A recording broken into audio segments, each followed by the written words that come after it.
But I guess, so yeah, 7, you have Tatum. The guy I have written down at 7 feels wrong for me to say is It's over okay. some of these people. I know who you're going to say. It's fine. You do? Just rip off the Band-Aid. Just do it. I don't love any, like I could put LeBron here. I feel like I could put AD here. I could put Booker here. I could put Tatum here, but I'm going to put KD here. Yeah. I don't feel great about it, but I'm putting KD here. He's the top of this tier. It doesn't feel like he's leading this tier. He's just the guy I'm choosing right now out of this tier, but he's going to lead off this tier for me, starting at 7. We saw him have some insane games for Team USA, and I think is a pretty prime example of how portable he is. We kind of talked about this concept of portability, like how you were talking about with Tatum, how you can kind of drag and drop him into any context and he just fits in pretty perfectly. KD is kind of like the pinnacle of that because he's got such a well-rounded skill set, being able to switch and defend across positions, protect the rim for a wing pretty well. So you can play him at like a small ball 5 and get away with it quite a bit.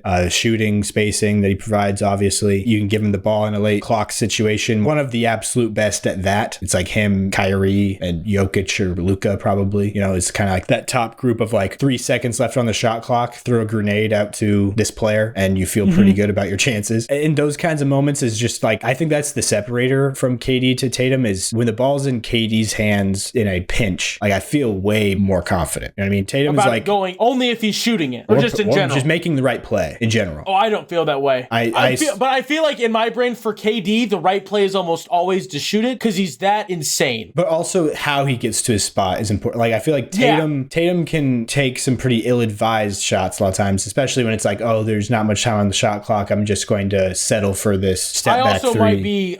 might have Marcus Smart glasses because I like that's not that bad because of what I've witnessed. Because Marcus Smart is the pinnacle of like taking some dumb shots. I give that honor to Dylan Brooks, but granted, Dylan Brooks has never been on the stages of where Marcus Smart decided to take these shots. Yeah. So maybe my brain. Dylan Brooks did it a lot in the biggest stage he's ever been at, which was against the Lakers in the second round of the playoffs, or first, whatever round that was. I don't even remember. So I guess maybe because in my brain it's not that bad because of what I'm comparing it to. Yeah, but that's I think one of his biggest blemishes. Instead of driving, but I feel like in the big moments I think he's gotten a little bit better at it, especially this past season. But like for sure, there's still in the playoffs last year, there were some moments where it was like, okay, why take that shot there? What like Mazzulla ball? Anyway, I don't need to justify. It doesn't matter. It's not like a swing open shot. It's like him dribbling the ball and then just deciding to step back into it with like a lot of time left on a shot, you know. And everybody knows he's going to do it because it's like telegraphed to the world. Like I feel like someone that's never watched basketball could figure out and deduce the rules of basketball watching before he shoots, because you're like, oh, he's going to shoot this. He's going to try and make that ball. And even when he's like standing there dribbling, what he's looking at, he's not like scanning. Thing too, how LeBron always looks to the side before he goes up for a 3. Yeah, and maybe it's just because I've watched more Jason Tatum basketball than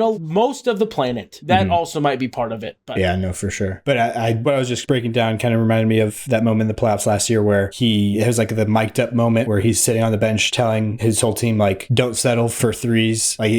Don't settle for just any, you know. And then Doris Burke, I think, was the one who said like, because then at the very end he was like, and that goes to me too. Like he said something like that. And she was like, I'm glad he threw in that last part about how it goes for him as well, because I was about to say like, of all the people to be saying that to his teammates, I don't know if Tatum's the right guy. No, for sure. But yeah, so those are kind of the things that holds me back a little bit with Tatum. Like, and he's such a good player. It's just like these other guys right here are all in the same type of zone. You know what I mean? It's hard to, again, we're splitting hairs. KD has just about everything that Tatum has. And I just feel better about KD in the biggest moments. I feel way better about Tatum in terms of like over an entire season playing all 82 or closer to 82 games, you know, night doesn't and night get the love for that very often. Man's never really been hurt. He has like a couple times, but I think the most games he's missed in a row was like 6. And it was like at the end of last season. It's like insane. That's crazy. So going on to number 8.